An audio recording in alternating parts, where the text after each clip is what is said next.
बिस्मिल्लाहिर्रहमानिर्रहीम। अस्सलाम वालेकुम नाज़रीन, आप देख रहे हैं प्रोग्राम फ़ैज़ आम और मैं हूं आपका मेज़बान सैयद साकिब हुसैन शाह। नाज़रीन मोहतरम, प्रोग्राम फ़ैज़ आम में हम लोग फ़राज़ी साहब के साथ वजूद, रूह, ज़िंदगी और खैर व शर पर बात कर रहे थे। फ़राज़ी साहब एक ऐसा नाम है जो किसी तारुफ़ का मोहताज नहीं, एक ऐसा सायादार दरख्त है जिसकी छाँव में मैं कई सालों बैठा हूँ और उसने कभी भी मुझे अपनी राहत में कमी नहीं महसूस करने दी।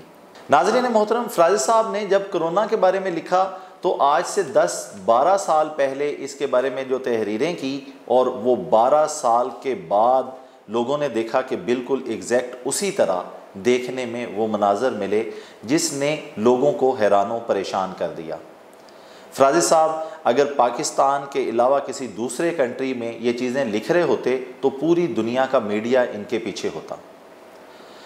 रूह इंसानी के बारे में, वजूद, रूह और ज़िंदगी के बारे में जो बातें की, जो इंसानियत की तख्लीक के बारे में बातें की, जो आदम अलैहिस्सलाम के दुनिया में तशरीफ़ लाने के ऊपर बातें की, ना कभी किसी ने सुनी, ना कभी किसी ने लिखी। आज हमारे साथ स्टूडियो में मौजूद हैं, इनसे मिलते हैं और अफ़ज़ाइश इंसानियत के बारे में गुफ्तगू करते हैं। अस्सलाम वालेकुम फ़राज़ साहब। फ़राज़ साहब, हज़रत आदम अलैहिस्सलाम की तख्लीक पे बड़ी तफसीलन गुफ्तगू हुई, रूह पे, वजूद पे और ज़िंदगी पे तफसीलन गुफ्तगू की गई। आज हम आपसे ये जानना चाहते हैं कि इंसानों की अफ़ज़ाइश का सिलसिला किस तरह आगे चला और हज़रत आदम अलैहिस्सलाम की जिस तरह अल्लाह ताला ने तख्लीक की, क्या बाकी इंसानों की तख्लीक भी वैसे ही की? पहले आपने बड़ा ख़ूबसूरत तारफ़ कराया और फिर बड़ा ख़ूबसूरत सवाल किया।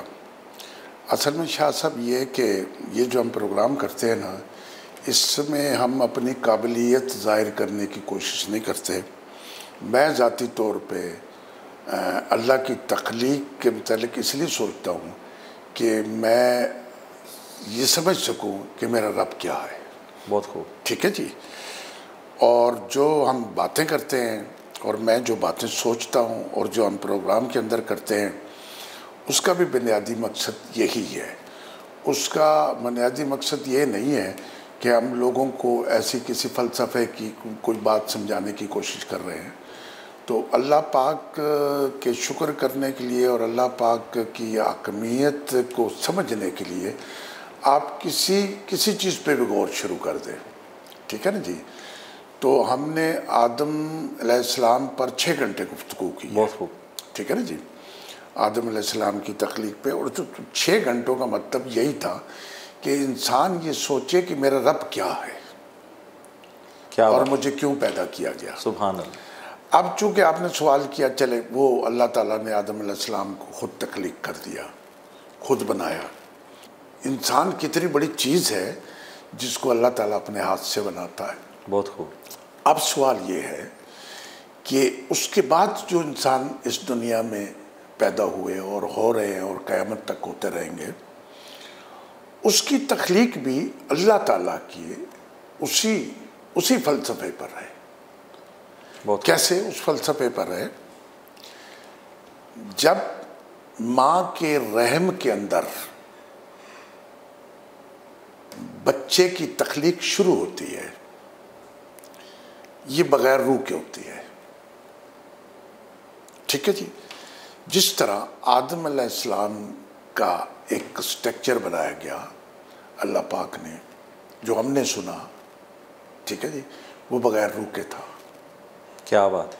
अब इंसान की, अब चूँकि इंसान की तख्लीक की बात कर रहे हैं, इसमें हैवान भी हैं, चरिंद भी हैं, परिंद भी हैं, सारी चीज़ें। अगर आप सिर्फ एक अंडे में से बच्चा निकलता देख लें तो सारी ज़िंदगी इसी पर सोचते रहे अल्लाह की कुदरत के मुतालिक। मैंने देखा लोग बच्चा निकलने के 2-4 सेकंड, 5 सेकंड, 1 मिनट के बाद ज़मीन पे दाना तलाश कर रहा है। क्या बात, क्या बात।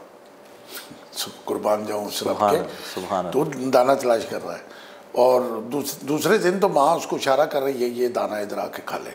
तो इंसान की तख्लीक शुरू हुई माँ के रहम के अंदर, बिल्कुल उसी तरह हुई जिस तरह अल्लाह ताला ने आदम अलैहिस्सलाम की तख्लीक की।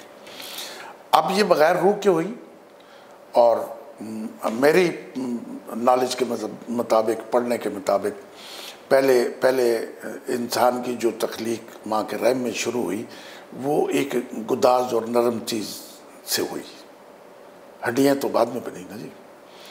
अब उसकी कुदरत पे आप एक दिन में, एक सांस में लाखों दफ़ा कुर्बान जाएं कि वो गुदाज जैसी एक चीज़ जो अल्लाह ताला ने शुरू की, जिसकी शक्ल में आज हम इंसान इस दुनिया में बैठे हैं, वो लोग कहते हैं, या जो डॉक्टर हैं या दुनिया के जो फ़लसफ़ी हैं, वो कहते हैं कि वो जो पहले एक लोथड़ा बनना शुरू हुआ वो इंसान का दिल था। अल्लाह अकबर। यानी आप ये तो आपके तस्वर में बात आती होगी ना कि सबसे पहले कोई ना कोई चीज़ तो बनेगी जी। सारी चीज़ें एक साथ तो नहीं बनेगी, किसी जगह से तो किसी चीज़ का आगाज़ होगा। यानी इसका एक ज़िंदा सबूत ये है कि एक छोटी सी पनीरी आप लाएं, किसी पौधे में लगा दें या ज़मीन में लगा दें, तो उसके साथ 2-4 पत्ते हैं, फिर उसने बड़ा होना है, फिर उसके साथ फूल लगने हैं, फिर फल लगना है, फिर कहाँ जाना है। बिल्कुल इसी तरह है। क्या बात है, क्या बिल्कुल बात। इसी तरह है। फिर अल्लाह ताला ने माँ के रहम में बच्चे के सारे नरम जो हिस्से हैं वो बना दिए और उसके बाद हड्डियाँ बननी शुरू हुई। अल्लाह अकबर। इंसान तो इस दुनिया में कुछ भी ना करे, सिर्फ उसका शुक्र अदा करे, सुभान अल्लाह, सिर्फ उसका शुक्र अदा करे तो यही काफ़ी है। क्या बात। ठीक है जी। अब जब हड्डियाँ बनी और हड्डियों के ऊपर गोश्त चढ़ा, क्या बात। हड्डियों के ऊपर गोश्त चढ़ना शुरू हुआ ऐसा ऐसा ऐसा। अच्छा, एक बहुत बड़ी बात इस कायनात के वजूद में है, वो है वक्त का प्रोसेस, गुजरना।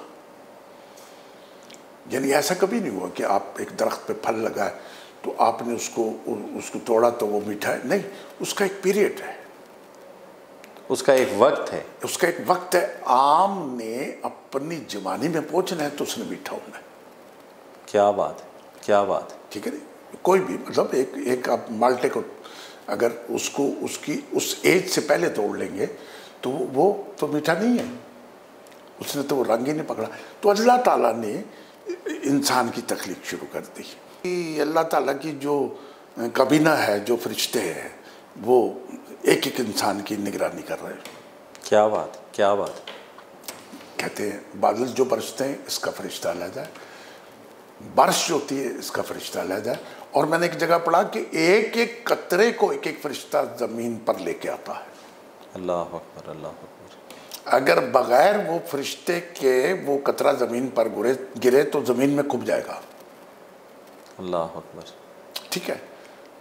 तो अल्लाह ताला ने इस इंसान की तख्लीक में जो अपने कमालात दिखाए हैं उसी को कहते हैं कि तुम अपने रब की कौन कौन सी नेमत को जुटलाओगे। अल्लाह अकबर। ठीक।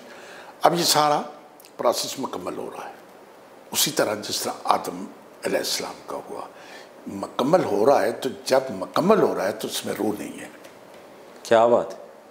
गोया एक बुत जन्नत के करीब बनाया, एक बुत माँ के रहम में बनाया, दोनों बुतों में मुकम्मल करने के बाद रूह दाखिल की।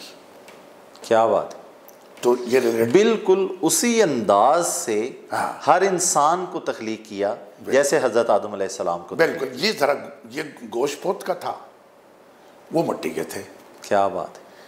कुदरत एक ही थी, अंदाज एक ही था, सिलसिला एक ही था। अच्छा, मराहल सारे सेम थे। सेम है। अच्छा, अब इंसान तख्लीक हो गया, मुकम्मल हो गया। डॉक्टर ये कहते हैं और माँ ये कहती है 120 दिन के बाद कि मेरे पेट में आज हिलजुल हुई है, जुम्मश हुई है। ये माँ कहती है 4 महीने के बाद, 120 दिन के बाद।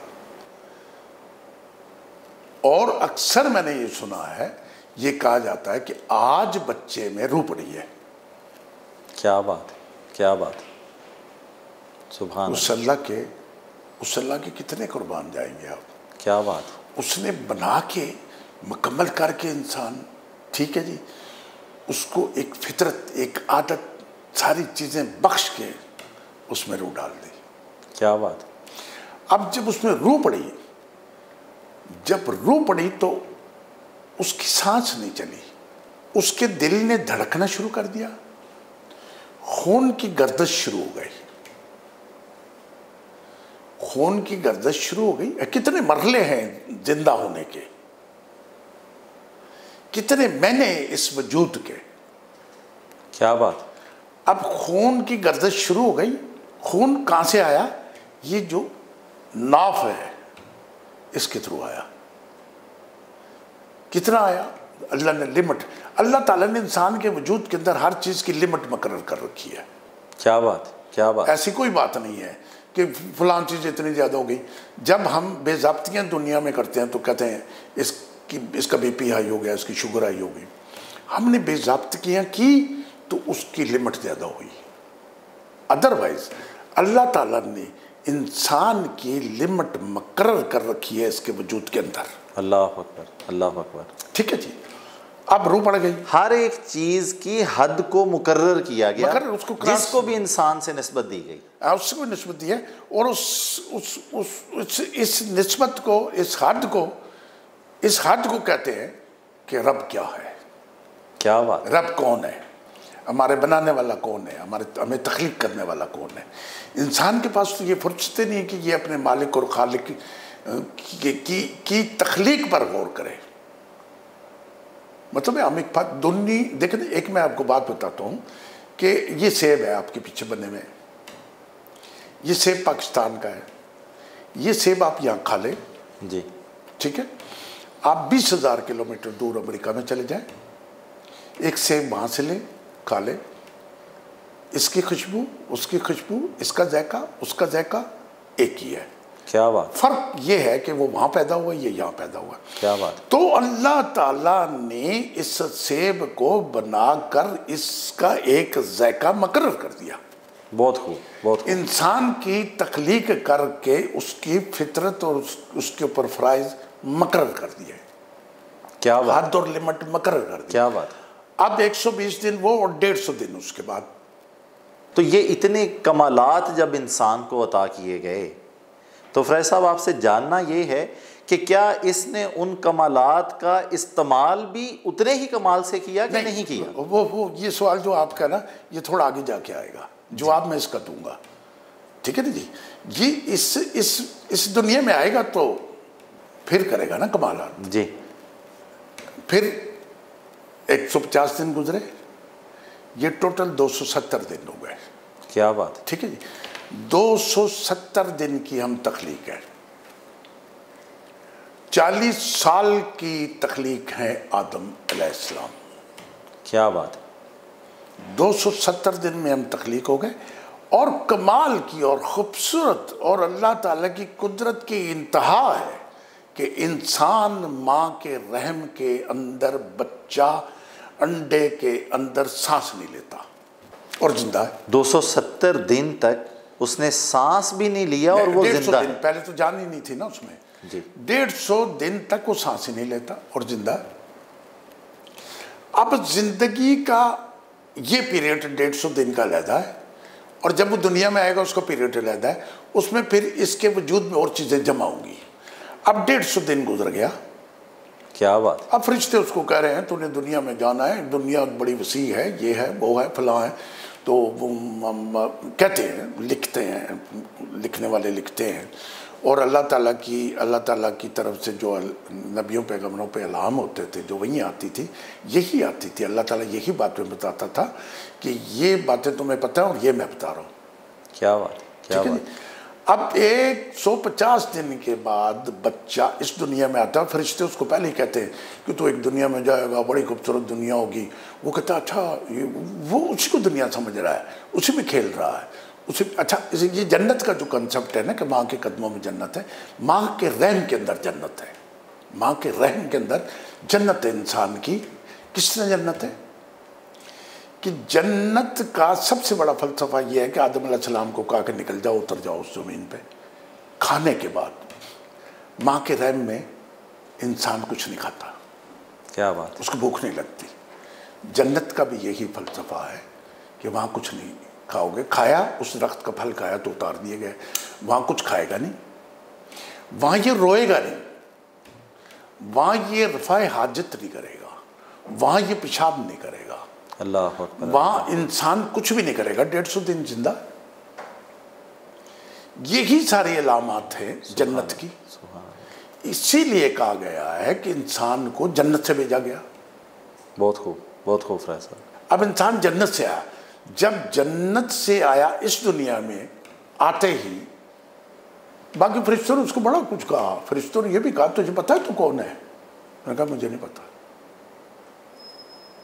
ये वो ही इंसान है जब कहीं किसी से लड़ पड़ता है, जब कोई ऐसी कोई बात हो जाती है, जब कोई कत्लो गारत करता है दुनिया में, फिर कहता तुझे मेरी ताकत का अंदाज़ा नहीं है, मैं कौन हूँ। वो ही फरिश्ते कहते हैं, जब हम पूछते थे तू कौन है तो कहता मुझे नहीं पता, आज कहता तुझे पता नहीं मैं कौन हूँ। अब वो दुनिया में आ गया। दुनिया में आते ही सबसे पहले उसने रोना शुरू किया। जब दुनिया में आया विदिन 30 सेकंड उसकी सांस बहाल हुई। क्या बात। उसने एक झटका मारा, पहली सांस ली। अब पहली दफा फेफड़ों ने सांस ली, लंग ने सांस लेना शुरू किया। अल्लाह अकबर। एक रूह हो गई दिल की धड़कन, एक रूह हो गई खून की गर्दिश, एक रूह हो गई सांस। अब जब दुनिया में आया खून, दिल की धड़कन, सांस, इन सारी चीजों को आपस में मुंसलिक कर दिया गया। बहुत खूब, बहुत खूब। दिल की धड़कन स्लो हुई तो सांस भी स्लो हो गई, सिलेंडर लगाना पड़ गया। ये सब आपस में जमा कर दिए गए।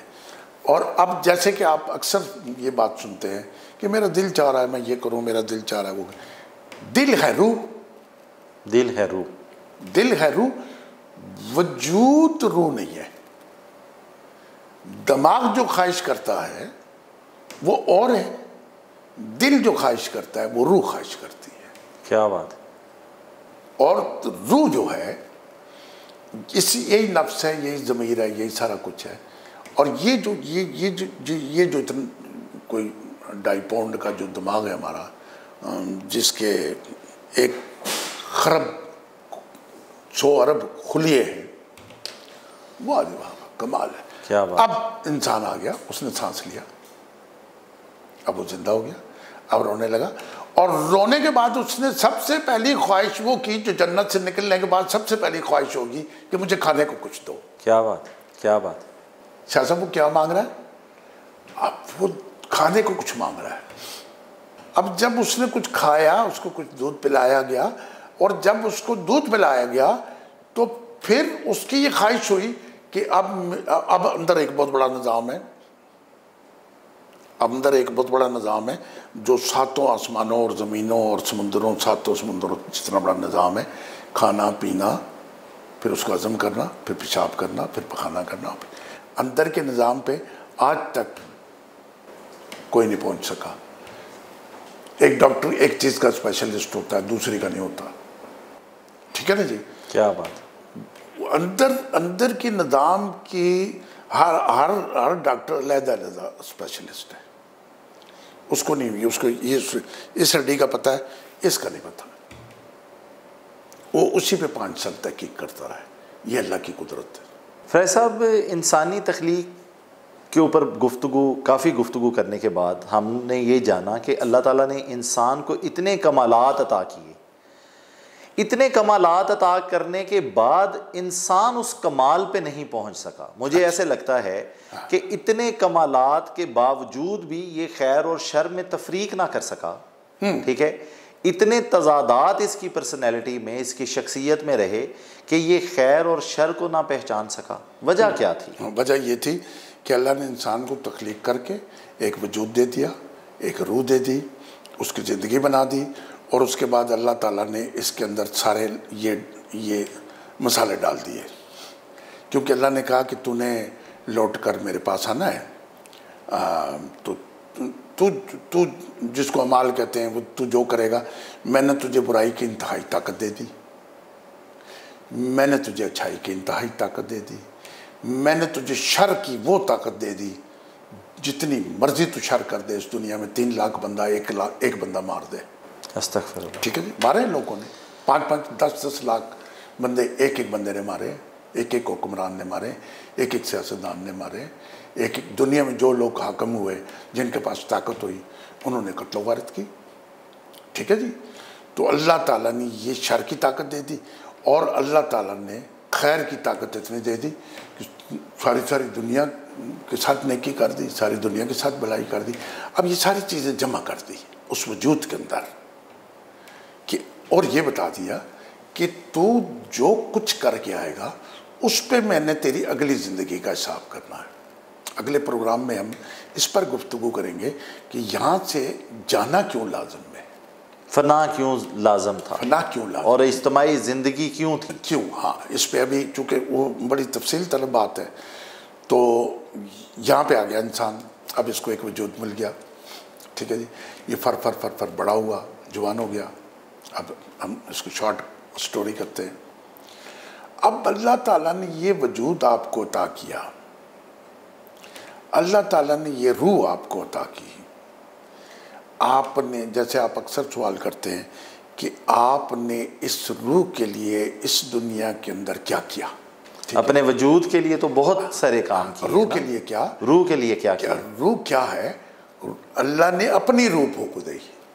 और जब आप ये फलसफा यूँ बयान करते हैं कि आपने अपनी रूह की तस्कीन और रूह की भलाई के लिए क्या किया, इट मीन्स कि आपने अल्लाह के लिए क्या किया। क्या बात, क्या बात।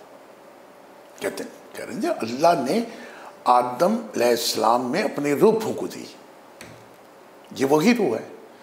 तो आपने उस रूह के लिए क्या किया, वजूद के लिए तो बहुत कुछ किया। अब अल्लाह ताला रोज़ महशर इंसान से ये पूछेगा, ये वजूद जो तुझे मैंने अनायत किया था, इसके साथ तूने क्या किया। इस इंसान ने जितना जुल्म इस वजूद के साथ किया है, इस अल्लाह की तख्लीक के साथ किया है, उससे ज़्यादा जुल्म इसने किसी के साथ नहीं किया। अस्तगफिरुल्लाह। कैसे? एक आदमी ने दूसरे आदमी को कत्ल किया, उसने वजूद को कत्ल किया। ठीक है ना जी। एक आदमी ने 100 आदमियों को कत्ल किया, उसने 100 वजूद कत्ल किए। अस्तगफिरुल्लाह। और जिसको अल्लाह ताला ने अच्छा वजूद, अच्छा हुस्न, अच्छी ताकत दे दी, अच्छी ताकत दे दी तो आपने कमज़ोरों को मारा। अस्तगफिरुल्लाह।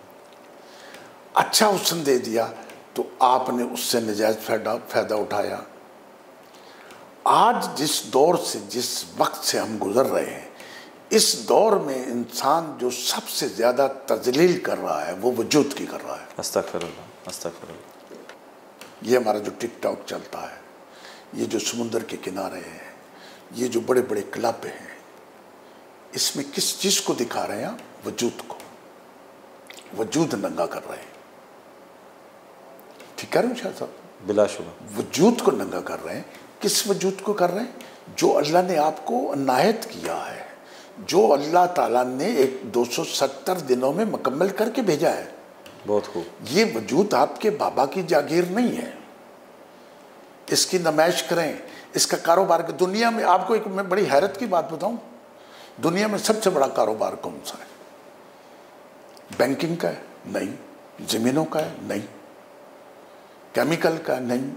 असले का है? नहीं। दुनिया का सबसे बड़ा कारोबार, जो सबसे वसी कारोबार है, वह वजूद का है। अस्तगफिरुल्लाह, अस्तगफिरुल्लाह। पता है आपको, ये जो सबसे बड़ा कारोबार इस दुनिया के अंदर वजूद का है, ये अल्लाह ताला के रहम का कारोबार आप कर रहे हैं। फैज़ साहब, इंसान इतने कमालात अता किए जाने के बाद जब इस वजूद की तजलील करेगा तो क्या वो अल्लाह के कहर को आवाज़ नहीं देगा? आवाज़ नहीं दे रहा? देगा, देगा, देगा। बात ये शाह साहब, क्या ये खुली दावत नहीं है अजाब की? अल्लाह के अजाब और कहर को खुली दावत नहीं दे रहा? दावत है सर। बात असल में ये है कि आप 1 मिनट के लिए गौर करें, ये वजूद आपका है? नहीं है।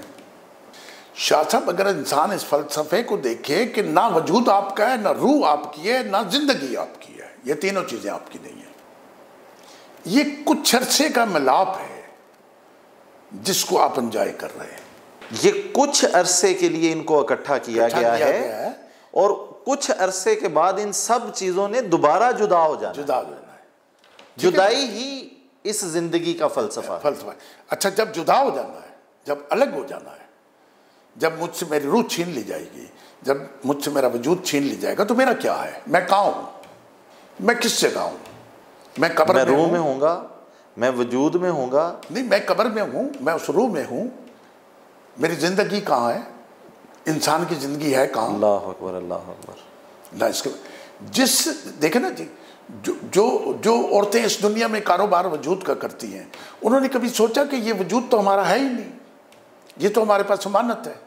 और जिसने इस वजूद के साथ ज्यादती की और इस वजूद से कारोबार किया और इस वजूद से पैसा कमाया, उसने अल्लाह ताला की इनायत में ख़यानत की। अस्तगफिरुल्लाह, अस्तगफिरुल्लाह, अस्तगफिरुल्लाह। फ़लसफ़े को समझ रहे हैं? बहुत खूब। उसने अल्लाह ताला की इनायत की ख़यानत की। ये वजूद आपके पास अमानत है। क्या बात। इस इमानत की ख़यानत आप हर उस शर से कर रहे हैं जिससे नहीं करनी चाहिए थी। अस्तगफिरुल्लाह। तो अगर आप इसी फ़लसफ़े को सोचेंगे और हर वो आदमी सोचेगा जो वजूद खरीद रहा है, सारी दुनिया में वजूद बिक रहे हैं। दुनिया के दर्जनों मुल्क ऐसे हैं जहाँ वजूद बिकते हैं और ख़रीदे जाते हैं। अल्लाह अकबर, अस्तगफिरुल्लाह, अस्तगफिरुल्लाह। क्या उसको नहीं पता जिसने वजूद बनाया है? दुनिया के ऐसे ऐसे मुल्क हैं जहाँ पर जिनसी आज़ादी है, कोई पाबंदी नहीं है। आपने उस लिमिट को क्रॉस किया है जो अल्लाह ताला ने मुकर्रर कर रखी थी।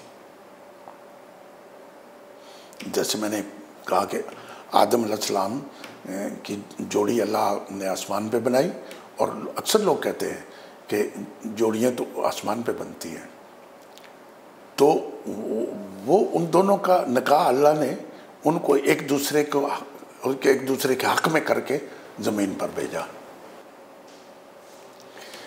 तो इस वजूद के साथ हम जितनी ज्यादती करेंगे, जितने जुल्म करेंगे, मतलब ये कितनी आसान तजारत है इस दुनिया में।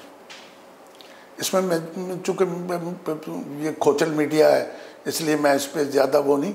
अगर इस प्रोग्राम को मैं नंगा करूं तो इंसानों के ज़मीर निकल के बाहर आ जाए। अस्तगफिरुल्लाह। और आपको ऐसी ऐसी शख्सियात दुनिया में मिलेंगी जिन्होंने वजूद की तजारत की। वजूद की तजारत नहीं की, अल्लाह की कुदरत की तजारत कर रहे हैं। किसी इंसान को यह हक हासिल नहीं, किसी औरत को यह हक हासिल नहीं, किसी मर्द को यह हक हासिल नहीं कि जो कुदरत का बनाया हुआ कानून है उससे बाहर चला जाए। अस्तगफिरुल्लाह। हम मुसलमानों में है कि निकाह कर लें। फिर इंसान और हैवान को अगर आप जुदा करें तो आपको समझ आएगी ये बात कि वो वजूद की कैसे हिफाजत करते हैं और हम वजूद के, वो जिनसी ख्वाहिशात कैसे पूरी करते हैं और हम कैसे करते हैं। तो गोया उस इंसान को जिसको अल्लाह ने माँ के रहम में इस तरीके से तख्लीक किया, उसका इंसान ने कितना नाजायज़ फ़ायदा उठाया, और यही इसके जुर्म में सबसे बड़ा जुर्म होगा, और इसी की वजह से इसको जहन्नम में डाल दिया जाएगा। वरना अल्लाह ताला को क्या है कि सारी मखलूक जन्नत में चली जाए, और अल्लाह ताला को क्या है कि सारी मखलूक जहन्नम में चली जाए। लेकिन अल्लाह ताला इंसान को समझा रहा है कि तू मेरा नाइब है, तू मेरा खलीफा है, मेरा मान है, तू इस तरीके से दुनिया से आ कि मैं तेरे लिए जन्नत के 8 दरवाजे खुले रखूं। क्या बात में दाखिल हो जा। क्या बात, क्या बात। भाई साहब, प्रोग्राम का दौरानिया थोड़ा कम है। अच्छा। हमारे नाजरीन के लिए आज एक मैसेज रिकॉर्ड करवा दें। नाजरीन के लिए तो जितनी हम गुफ्तगू करते हैं ये सारे मैसेज ही होते हैं। वैसे मेरा मैसेज ये है कि ये जो इंसान का वजूद है, इसको आप अल्लाह की अमानत समझें, और अल्लाह आप इंसान को अमानत देता है ना जी, तो वो कहता है मेरी अमानत का ख्याल रखना, इसमें ख़यानत ना करना। अगर आप इस वजूद के साथ कोई जुल्म करेंगे, इसकी तजारत करेंगे, इसको बेचेंगे, इसको ख़रीदेंगे या छोटी बच्चों के साथ आप ज़्यादती करेंगे, इस वजूद के साथ ज़्यादती करेंगे और ये अल्लाह के कानून के साथ और अल्लाह की कुदरत के साथ ज़्यादती करेंगे। आपने हर वक्त ये बात सोचनी है बहुत खूब कि मैं जो कुछ कर रहा हूँ ये अल्लाह की कुदरत के मुनाफी तो नहीं है। यही इंसान के लिए पैगाम है। इंसान तो एक सोच और फिक्र और एहसास का नाम है, वरना इंसान सोया हुआ मट्टी है। जब आपका एहसास बेदार है तो आपके एहसास में ये बात होनी चाहिए कि मेरा वजूद क्या है, मैं क्या हूँ, मेरा रब क्या है, ये दुनिया क्या है, आखिरत क्या है। बहुत शुक्रिया फ़राज साहब, आप अपने कीमती वक्त से हमारे लिए वक्त निकालते हैं। नाज़रीन मोहतरम, वजूद, रूह और ज़िंदगी पे बातें करते हुए फ़राज साहब ने खैर व शर का फ़लसफ़ा आपके सामने रखा। हमारे प्रोग्राम का मकसद खैर खैर और खैर है। नेक बनिए और नेकी फैलाइए, उनका सहारा बनिए जिनका कोई सहारा नहीं। अपने मेज़बान को इजाज़त दीजिए। अल्लाह निगहबान।